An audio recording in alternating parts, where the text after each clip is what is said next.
تھا اچھا سورہ مزمل کے بارے میں عرض کر رہا تھا کہ بہن نے فرمایا کہ لکھا تھا کہ اس کو پڑھیں پریشانی دور ہوگی، تو انہوں نے پوچھا کہ کس وقت پڑھیں، تو میں نے عرض کیا کہ جس وقت بھی آپ چاہے پڑھیں، لیکن یہ عقیدہ ضرور رکھیے کہ جتنی بھی چیزیں ہوتی ہیں یہ وسائل اور ذرائع بن ضرور سکتی ہیں،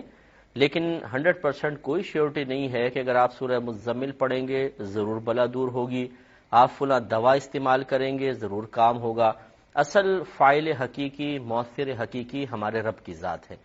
اپنے رب سے تعلق مضبوط کریں، اور اس تعلق کی مضبوطی کے لیے 2-3 چیزیں بہت ضروری ہیں۔ نمبر 1 علم دین کا حصول، نمبر 2 گناہوں سے بچنا،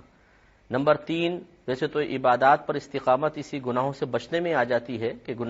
عبادت استقامت سے کر رہے ہیں تو گناہ سے بھی بچ رہے ہیں، کیونکہ عبادت کا ترک گناہ ہے۔ لیکن پھر بھی ایک علیحدہ میں عرض کر دیتا ہوں کہ عبادات پر جو فرض اور واجب ہیں، سنت موقدہ کم از کم، فرض واجب سنت موقدہ، ان پر استقامت،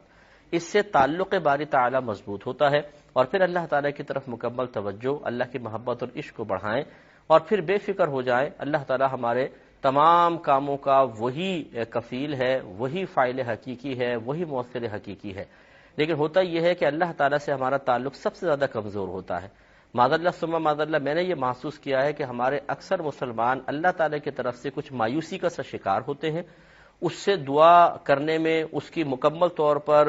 رضا حاصل کرنے کے لیے عمل اختیار کرنے میں، استقامت حاصل کرنے کے بجائے وہ چاہتے ہیں کہ ہم بے عمل بھی رہیں، گناہ گار بھی رہیں، علم بھی نہ سیکھیں، اپنی مرضی کے مطابق زندگی گزاریں، اور پھر ہمیں کچھ ایسے شارٹ کٹس مل جائیں کہ جن پر عمل پیرا ہو کے ہم آسانی اور سہولت بھی حاصل کر لیں۔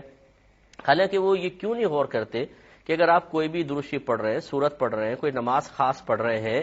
اس کے بدلے میں جو انعام ملنا لکھا ہوا ہے وہ دینے والی ذات کون ہے؟ وہ تو اللہ تبارک و تعالی ہے۔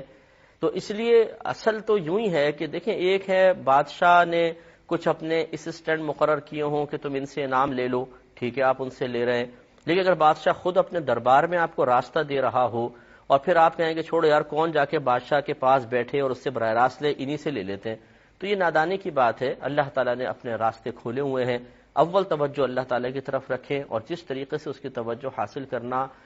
مطلب